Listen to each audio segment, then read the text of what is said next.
The Jamaica Society for the Prevention of Cruelty to Animals is in crisis, which means Jamaica is in crisis. And after losing their home on Winchester Road, they must now raise $200 million to relocate and to continue caring for over 500 animals. But what happens if the JSPCA can't meet this challenge? Joining us now is Managing Director Pamela Lawson. Hey, Pamela, great to have you again. Thank you very much for having me. Oh, girl, let me start first of all with, for those of our viewers who are still unaware, what work does the JSPCA do? And relevance to our society? Well, to be honest, sometimes I think, what work do we not do? Anything that is requested of us that will help, whether it be in operations with the police or the military, hospitals, animals. Let's be honest, animals are invading our hospitals. The hospitals are in a terrible way when it comes to stray animals. Have you ever sat down outside A&E in Newey? Yes. At about 1 o'clock in the morning? Wow. I have, and I've gone back inside because it's safer. So we have a stray problem, yes, but not only that, we have dangerous dogs. We also have to sign off if a child goes into children's hospital and is bitten up by a dog. We have to sign off that the animal's been removed or the area is safe for the child to be returned home. Things like that. People do not realize, yes, we will pick up animals that are injured on the streets if and where we can. We do low-cost spay and neuter. We also have a low-cost clinic. We turn nobody away, regardless of their ability to be able to pay the vet bill. We have to turn our hand, make fashion, and help the people when they have an animal that's been injured.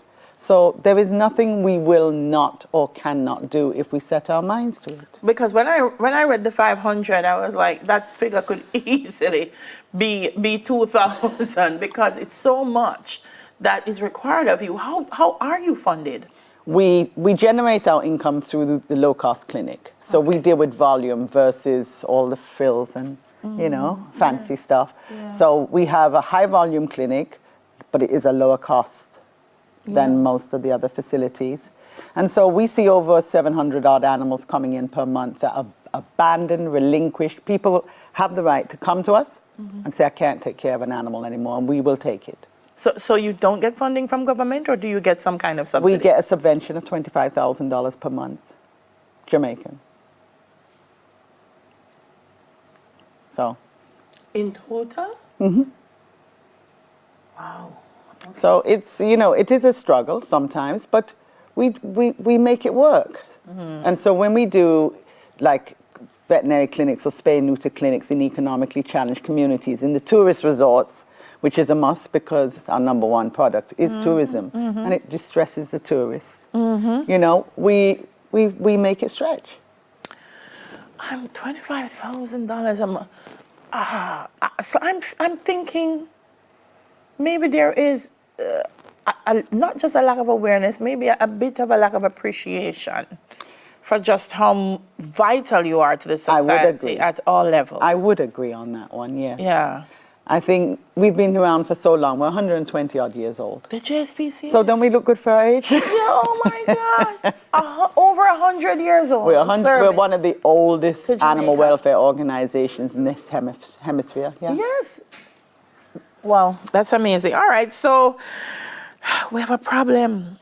We do have a bit of a problem. 200 million.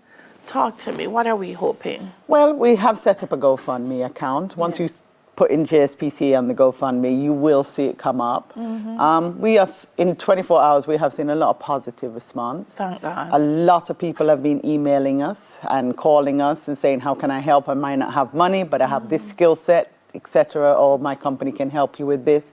So we do appreciate it. We're actually quite overwhelmed what a positive response we've had. Been. Yes. So you have to move. When do you have to move? We really should have moved already. Should have moved already. Yes. So now, are you trying to find a location? What kind of location? The government has actually leased us a location, Peppercorn Rental, which we greatly appreciate. Nice. But it is totally non-developed. It's not developed at all. Okay. So we have to cut an access road. And we have to prepare it. We have already started with drawings and looking to bring in a metal-fabricated building. But there's a lot that goes into putting that building on that property. But what if I'm watching right now and I'm like, listen, I don't have the money, but I have a backhoe or I have a bulldozer or I have some blocks that I can give you. Or We'll take it. You'll take it. You'll take We it. will take it. Yeah. So I'm feeling like if there's something that they can contribute and some way that they can help, how do they find you? Well, they can email me at jspca@yahoo.com. There's a WhatsApp number, which is 876-797-2690. Like I said, we have the GoFundMe.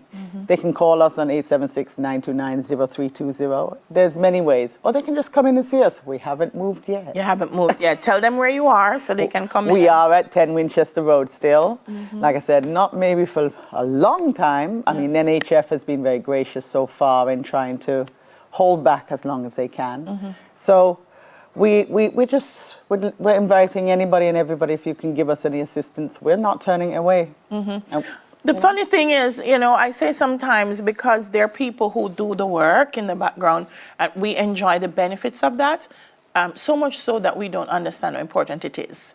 And so the work that you do, we enjoy the benefits of it, but we're unaware. But if JSPCA should not exist, it would be a shocker to many. It would be. Of how much That you've is been true. doing over this 100 years. That is true. So there you have it on the screen. Please, as I said, you might not have the cash, but if you have any other means of assisting them, please, and us, please do so. Great to have you back, my love. Thank you very much, Delia. Pamela Lawson, Managing Director of the Jamaica Society for the Prevention of Cruelty to Animals. Still to come, we're going to discuss Japanese etiquette in our Tokyo Takeover feature, but our second edition of News in 5 is next.